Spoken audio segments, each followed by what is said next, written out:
Hello, welcome to the channel. Today we're going to fit a new front brake light switch to Rusty Posty.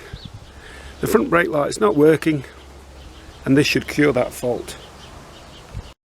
I've pressed the rear brake and the stop light is working, so it's not the globe. The chances are it's the switch, and that's just underneath the front brake lever. Let's have a closer look.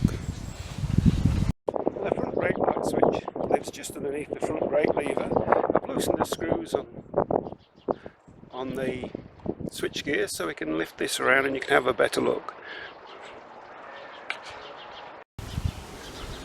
So here we have the brake light switch. I've disconnected the two wires and I've marked them just with a little bit of tape just to remind me where they go when I put the new switch in. I've removed the front brake lever, make it easier to access and easier for you to see. Now it's just a matter of pulling the old switch out.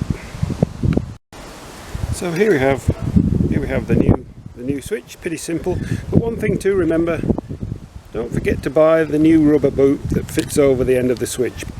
So I've threaded the new brake switch through, fitted the rubber boot over the top, and when the brake lever is refitted, the lug on there will press to operate the brake light switch like this.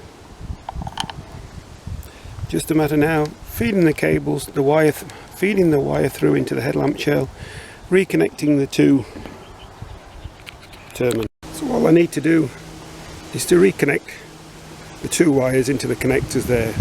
But one thing you should do, it's a good idea, if you can see that, use some dielectric grease.